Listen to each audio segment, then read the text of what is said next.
Hello മക്കളെ, എല്ലാവരും അടിപൊളിയായിട്ട് എക്സാം ഒക്കെ അറ്റൻഡ് ചെയ്തു. നല്ല ഭംഗിയായിട്ട് എക്സാംസ് ഒക്കെ എഴുതിയല്ലേ? നല്ല എളുപ്പമായിരുന്നു. നമ്മൾ പഠിച്ച കാര്യങ്ങളൊക്കെ തന്നെയാണ്. അപ്പോൾ എല്ലാവർക്കും സിമ്പിൾ ആയിരുന്നു എക്സാം. എങ്ങനെ ഉണ്ടായിരുന്നു എൻ്റെ മക്കൾക്ക് എക്സാം എന്നുള്ളത് ഈ വീഡിയോയ്ക്ക് താഴെയായിട്ട് എല്ലാവരും ഒന്ന് കമൻറ്റ് ചെയ്യാം. ഓക്കെ, അപ്പോൾ നമുക്ക് നമ്മുടെ ആൻസേഴ്സ് ഒക്കെ ഒന്ന് നോക്കാം. നമ്മൾ ഫസ്റ്റിൻ്റെ ആൻസേഴ്സ് നോക്കിയ പോലെ തന്നെ നമ്മുടെ ഇൻ്റഗ്രേഷൻ 2ൻ്റെ ആൻസേഴ്സും കൂടി നമുക്ക് ഡിസ്കസ് ചെയ്യാം.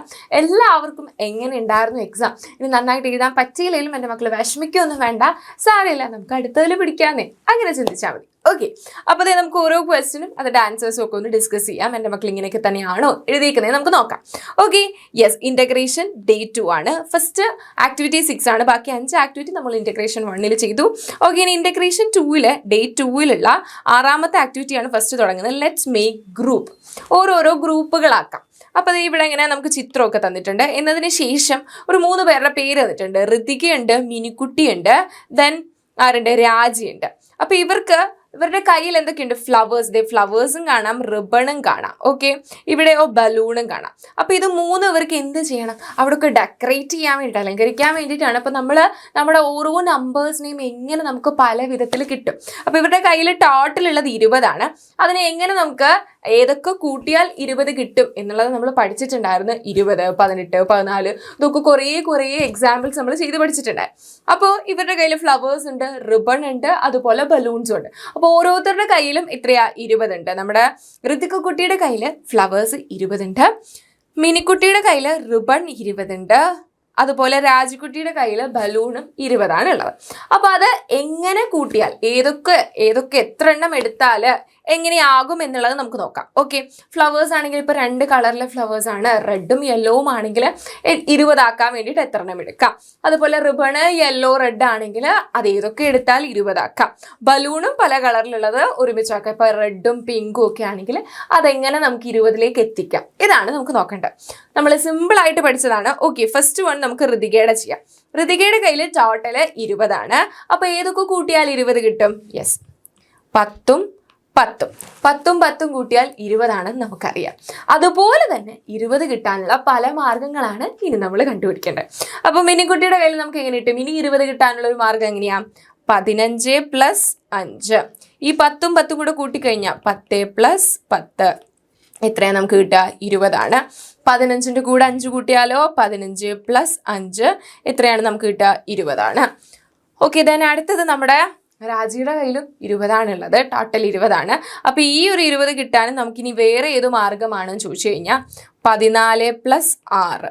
ഓക്കെ, 14 + 6 ചെയ്ത് കഴിഞ്ഞാലും നമുക്ക് എത്ര കിട്ടും? 20 കിട്ടും. 15, 16, 17, 18, 19, 20. ഓക്കെ, അപ്പോൾ എൻ്റെ മക്കൾ എല്ലാവരും അടിപൊളിയായിട്ട് ഇത് ചെയ്തോ? നല്ല അടിപൊളിയായിട്ട് ചെയ്തോ എല്ലാവരും? Okay, then out of 18 flowers half of flowers were given to Meenu.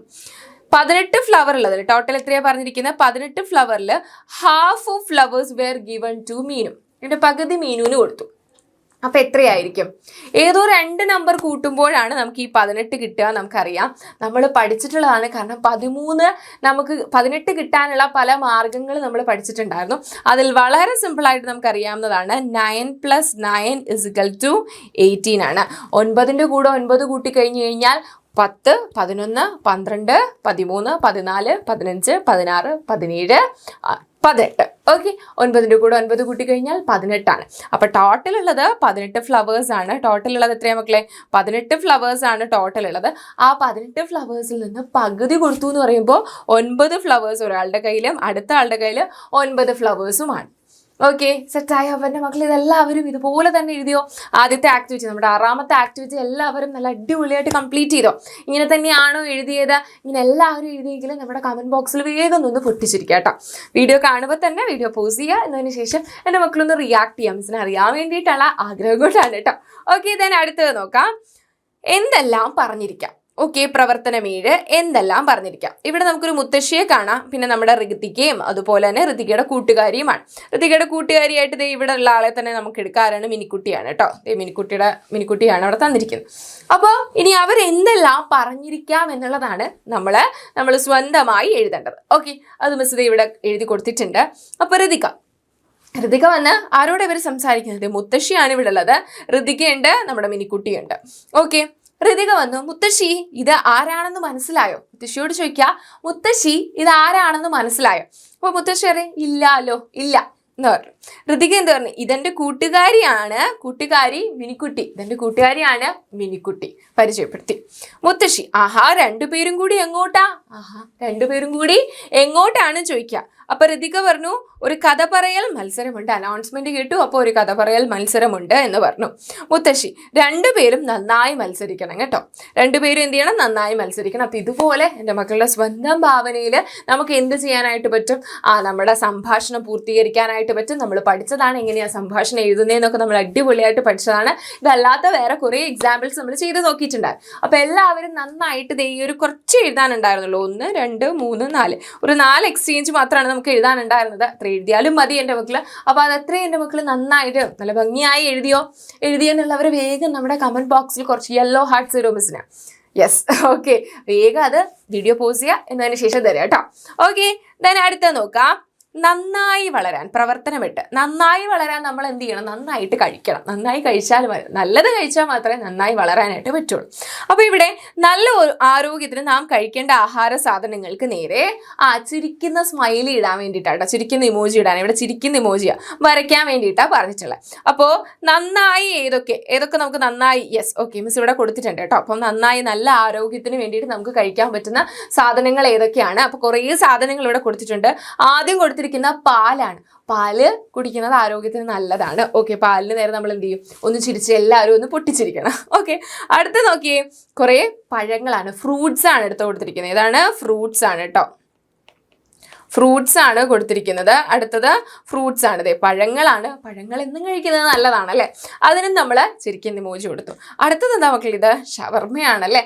ഷവർമ്മ കഴിക്കുന്നത് നല്ലതാണോ ചോദിച്ചാൽ എന്നും കഴിക്കുന്നത് നല്ലതല്ല, വല്ലപ്പോഴും ഒക്കെ അത്ര കൊതി വരുമ്പോൾ ഒരെണ്ണം കഴിക്കുന്നുണ്ട്, പ്രശ്നമില്ല. പക്ഷെ അതിന് സ്ഥിര ശീലമാക്കി മാറ്റരുത്. അടുത്ത് നോക്കിക്കേ, പച്ചക്കറികളാണ്. പച്ചക്കറികൾ ദിവസവും കഴിക്കുന്നത് നല്ലത് തന്നെയാണ്. അതിന് നേരെ നമ്മൾ എന്ത് ചെയ്തു? ചിരിക്കുന്ന സ്മൈലി വരച്ചു കൊടുത്തു കേട്ടോ. ഇനി ഐസ്ക്രീം, നല്ല കൊതിയൊക്കെ വരുമ്പോൾ വല്ലപ്പോഴും ബീച്ചിലൊക്കെ പോകുമ്പോൾ ഒരിത്തിരി ഒരെണ്ണം കഴിക്കുന്നതുകൊണ്ട് പ്രശ്നമില്ല.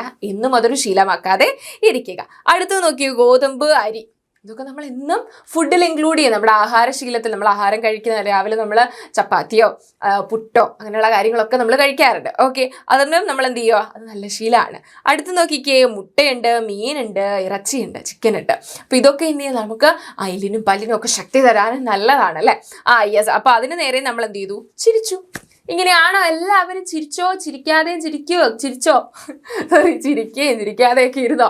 ഓക്കെ, അപ്പോൾ ഈ നല്ല ആഹാരങ്ങൾക്ക് നേരെ നമ്മൾ കഴിക്കേണ്ട, നല്ല ആരോഗ്യത്തിന് നാം കഴിക്കേണ്ട സാധനങ്ങൾക്ക് നേരെ, ആഹാര സാധനങ്ങൾക്ക് നേരെ ചിരിക്കാനാണ് പറഞ്ഞിട്ടുള്ളത്. അപ്പോൾ അത് എല്ലാവരും ഇതുപോലെ തന്നെ ചെയ്തോ മക്കൾ, എല്ലാവരും ഇങ്ങനെ കറക്റ്റായിട്ട് ചെയ്തോ? Yes, okay. ദെൻ അടുത്ത ആക്ടിവിറ്റി, കൂട്ടത്തിൽ പെടാത്തതിനെ വട്ടത്തിലാക്കും. ഈ കൂട്ടത്തിൽ ഇല്ലാത്ത ആളെ വട്ടത്തിലാക്കാനാണ് ഓട് വണ്ണ് കണ്ടെത്താം നമുക്ക്. ഓട് വണ്ണാണ്. ഈ കൂട്ടത്തിൽ പെടാത്തതിനെ നമുക്ക് എന്ത് ചെയ്യാം? വട്ടത്തിലാക്കാം. ആദ്യം തന്നെ പഴമാണ്, അതിനുശേഷം നമ്മുടെ പൈനാപ്പിൾ, കൈതച്ചക്കയാണ്, ദെൻ ഒരു ബർഗർ ഉണ്ട്, ആപ്പിൾ ഉണ്ട്, ക്യാരറ്റ് ഉണ്ട്. അപ്പോൾ ഇതിൽ കൂട്ടത്തിൽ പെടാത്ത ആൾ ആരാണ് മക്കളെ? യെസ്, ബർഗറാണ്. ബർഗറാണ്. വല്ലപ്പോഴും കഴിക്കുന്നതുകൊണ്ട് പ്രശ്നമില്ല, സ്ഥിരമാക്കാതിരിക്കുക. ഓക്കെ, നമ്മുടെ അവസാനത്തെ പ്രവർത്തനം, 9ാമത്തെ പ്രവർത്തനമാണ് ഇനി നമുക്ക് നോക്കാൻ പോകേണ്ടത്. കഥ എഴുതാം. അപ്പോൾ ഇവിടെ തന്നെ നല്ലൊരു ഭംഗിയുള്ള പിക്ചർ തന്നിട്ടുണ്ട്, ഒരു ചിത്രം തന്നിട്ടുണ്ട്. ആ ചിത്രത്തെ ആസ്പദമാക്കിയാണ് എൻ്റെ മക്കൾ കഥ എഴുതേണ്ടത്. അപ്പോൾ ആ ചിത്രം നോക്കാം. ആദ്യം തന്നെ അതൊരു പെൻസിലാണ്. ആ പെൻസിലിന് 2 ചിറകും കണ്ണും വായും മൂക്കും ഒക്കെ ഉണ്ടല്ലേ? ഓക്കെ, 2 ചിറകുകളെ കാണാൻ പറ്റും. നമ്മുടെ ഋതിക കുട്ടിയാണ് അതിൻ്റെ അടുത്ത് നിൽക്കുന്നത്. അപ്പോൾ ഋതിക കുട്ടിയാണ് കഥ പറയാനായിട്ട് പോകുന്നത്. അപ്പോൾ ആ കഥയാണ് നമ്മൾ എഴുതേണ്ടത് കേട്ടോ. ഒരു മാജിക് പെൻസിലിൻ്റെ കഥയാണ് ഞാൻ പറയാൻ പോകുന്നത്. ഈ പെൻസിലിന് വലിയ 2 ചിറകുകളുണ്ട്. ഒരു ദിവസം ആ പെൻസിലിന്റെ മുകളിലിരുന്ന് ഞാൻ പക്ഷിയെ പോലെ ആകാശത്ത് പാറി നടന്നു.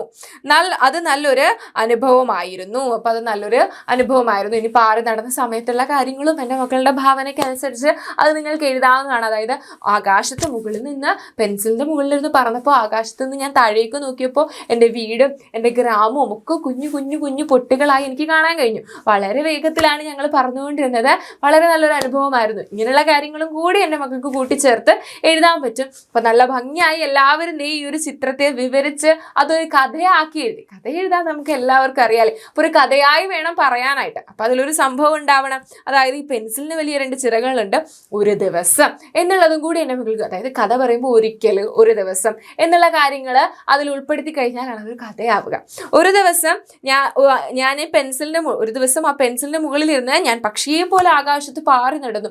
ആകാശത്ത് നിന്ന് താഴേക്ക് നോക്കി കഴിഞ്ഞു കഴിഞ്ഞാൽ എൻ്റെ വീടും എൻ്റെ കുഞ്ഞു ഗ്രാമവും ഒക്കെ വളരെ കുഞ്ഞു പൊട്ട് പോലെയായിരുന്നു കാണാൻ കഴിഞ്ഞിരുന്നത്. വളരെ വേഗത്തിലാണ് ഞങ്ങൾ പറഞ്ഞുകൊണ്ടിരുന്നത്. ഈ കാര്യങ്ങളൊക്കെ എൻ്റെ മക്കൾക്ക് എന്ത് ചെയ്യാം, ഇതിൽ ഉൾപ്പെടുത്തി എഴുതാനാവും. ഓക്കെ, അപ്പം എല്ലാവരും നന്നായിട്ട് കഥ എഴുതിയിട്ടുണ്ടെന്ന് മിസ് വിചാരിക്കുന്നു. ഇനി ലാസ്റ്റ് ഒരു ക്വസ്റ്റ്യനും കൂടിയുണ്ട്. കഥയ്ക്ക് അനുയോജ്യമായ തലക്കെട്ട് നൽകും. അപ്പോൾ നമ്മുടെ കഥയ്ക്ക് അനുയോജ്യം, അതായത് ആദ്യം തന്നെ ഒരു തലക്കെട്ടോട് കൂടി ഒരു ഹെഡിങ് വേണം, ഒരു പേര് വേണമല്ലോ നമ്മുടെ കഥയ്ക്ക്. അപ്പം എല്ലാവരും എന്ത് പേരാണ് കൊടുത്തത്? മിസ് ഇതേ ചിറകുള്ള പെൻസിൽ എന്നാണ് കൊടുത്തിട്ടുള്ളത്. അപ്പം എല്ലാവരും എങ്ങനെയാണ് കൊടുത്തത്? കാരണം ആദ്യം തന്നെ നമ്മൾ ആ ചിറകാണല്ലേ പെട്ടെന്ന് ശ്രദ്ധിക്കുക. അപ്പോൾ എൻ്റെ മക്കളെ എല്ലാവരും എന്ത് തലക്കെട്ടാണ് കൊടുത്തതെന്ന് അറിയാൻ മിസ്സിന് ആഗ്രഹമുണ്ട്. അപ്പോൾ ഈ വീഡിയോയ്ക്ക് താഴെ എല്ലാവരും വന്നത് കമൻറ്റ് ചെയ്യണം കേട്ടോ. വീഡിയോ പോസ് ചെയ്തതിന് ശേഷം എൻ്റെ മക്കൾ എല്ലാവരും, അല്ലെങ്കിൽ വീഡിയോ കണ്ടതിന് ശേഷം നിങ്ങൾ ഏത് തലക്കെട്ടാണ് കൊടുത്തിട്ടുള്ളത്, എങ്ങനെയാണ് എൻ്റെ മക്കൾ എഴുതിയിട്ടുള്ളതെന്ന് ഈ വീഡിയോയ്ക്ക് താഴെ വന്ന് പറയാം. ഓക്കെ, അപ്പോൾ ഇത് നല്ലൊരു എക്സാം ആയിരുന്നു. വളരെ സിമ്പിളായിട്ട് നമ്മൾ എല്ലാവരും അറ്റൻഡ് ചെയ്തു. അപ്പോൾ എല്ലാവരും നന്നായിട്ട് എഴുതിയെന്ന് മിസ് വിചാരിക്കുന്നു. അപ്പോൾ എല്ലാവർക്കും എക്സാം എങ്ങനെ ഉണ്ടായിരുന്നു എന്നുള്ളത് നമ്മുടെ കമൻറ്റ് ബോക്സിലൂടെ മിസ്സിനെ അറിയിക്കുക. അപ്പോൾ ഇത് നന്നായിട്ട് നമ്മൾ 2 എക്സാംസ് അങ്ങനെ കംപ്ലീറ്റ് ചെയ്തു. ഇനി നമുക്ക് അടുത്ത വരുന്നത് ഒരു വലിയ ലീവിന് ശേഷമാണ്. അപ്പോൾ അത് ഹോളിഡേ അല്ല, നമ്മുടെ സ്റ്റഡി ലീവാണ്. അപ്പോൾ ആ സ്റ്റഡി ലീവ് നല്ല യൂസ്ഫുൾ ആയിട്ട് നമുക്ക് ഉപയോഗിക്കണം. അതിന് വേണ്ടിയിട്ട് എൻ്റെ മക്കൾ എല്ലാവരും പഠിക്കണം. ഇനി വരാനിരിക്കുന്ന പരീക്ഷകൾ കുറച്ച് അകലെയാണ് അല്ലേ, കുറച്ചധികം അകലെയാണ്. അപ്പോൾ അതിന് വേണ്ടിയിട്ടുള്ള പ്രിപ്പറേഷൻ നമുക്ക് ഇപ്പോഴേ സ്റ്റാർട്ട് ചെയ്യാം. തലേന്ന് പോയിട്ടല്ല നമ്മൾ പഠിക്കുക. എൻ്റെ മക്കളാരും അങ്ങനെ ചെയ്യാറുമില്ല. എല്ലാവരും എല്ലാ ദിവസവും ഒരു ഇത്തിരി നേരം സമയം കണ്ടെത്തുക, ഓരോ കാര്യങ്ങൾ പഠിക്കുക, നമ്മുടെ ചാപ്റ്ററുകളൊക്കെ പഠിക്കുക, അത് റിവൈസ് ചെയ്യുക, ആക്ടിവിറ്റീസ് ചെയ്യുക, അതിൻ്റെ ക്വസ്റ്റ്യൻസ് ഒക്കെ ചെയ്ത് നോക്കുക, എഴുതി നോക്കുക, നന്നായിട്ട് പഠിക്കുക, പഠിച്ച കാര്യങ്ങൾ ഉറപ്പോടുകൂടി പഠിക്കുക, വീണ്ടും വീണ്ടും റിവൈസ് ചെയ്യുക. ഇത്രത്തോളം റിവൈസ് ചെയ്യുന്നോ, ഇത്രത്തോളം വീണ്ടും വീണ്ടും എടുത്ത് നോക്കുന്നോ, അത്രത്തോളം നമ്മളത് പഠിക്കുകയുള്ളൂ. യാതൊരു നഷ്ടവും നമുക്കില്ല. പുസ്തകമൊക്കെ വായിക്കുക, ടെക്സ്റ്റ് ബുക്കൊക്കെ വായിക്കുക. അപ്പോൾ ഈ കാര്യങ്ങളൊക്കെ എൻ്റെ മക്കൾ ശ്രദ്ധിക്കും എന്നറിയപ്പോൾ ഓരോ ദിവസവും നമുക്ക് വളരെ യൂസ്ഫുൾ ആയിട്ട് ഉപയോഗിക്കണം. അതിന് വേണ്ടിയിട്ട് എല്ലാവരും നല്ല രീതിയിൽ പ്രിപ്പയർ ആവുക. എക്സാം കഴിഞ്ഞിട്ടില്ല, ഹോളിഡേ അല്ല, നമ്മുടെ സ്റ്റഡി ലീവായിട്ട് കാണുക. അപ്പോൾ ഓരോ ദിവസവും എൻ്റെ മക്കൾ എല്ലാവരും നന്നായിട്ട് പഠിക്കുക. നിങ്ങൾക്ക് പഠിക്കാനായിട്ട് നമ്മളത് അടിപൊളി ടൈം ടേബിളൊക്കെ ആയിട്ട് വരുന്നുണ്ട് കേട്ടോ. ഓക്കെ, അപ്പോൾ എല്ലാവരും നന്നായിട്ട് പഠിക്കുക, കറക്റ്റ് ടൈമിൽ ലൈവിൽ ജോയിൻ ചെയ്യുക, മാക്സിമം ഫ്രണ്ട്സിനൊക്കെ ഷെയർ ചെയ്ത് കൊടുക്കുക. ഇനിയുള്ള എക്സാംസും നമുക്ക് എക്സാമിനോടൊപ്പം അടിച്ചു പൊളിച്ച് പഠിക്കുക. അപ്പോൾ എല്ലാവരും കൃത്യസമയത്ത് 7:30 ആകുമ്പോൾ നമ്മുടെ ലൈവിലൊക്കെ വന്ന് ജോയിൻ ചെയ്യുക, നന്നായിട്ട് പഠിക്കുക, ഫ്രണ്ട്സിനൊക്കെ ഷെയർ ചെയ്ത് കൊടുക്കുക. അപ്പോൾ ഇനിയുള്ള 2 എണ്ണം കൂടി, ഇനിയുള്ള ബാക്കി എക്സാമും കൂടി നമുക്ക് അടിപൊളിയായിട്ട് എഴുതാം. അപ്പോൾ എല്ലാവരും ഓൾ ദി ബെസ്റ്റ്, നന്നായിട്ട് പഠിക്കുക, നല്ല കോൺഫിഡൻ്റ് ആയിട്ടിരിക്കുക. ഇനി നമുക്ക് ബാക്കി എക്സാംസൊക്കെ അടിപൊളിയായിട്ട് പഠിക്കാം. Thank you.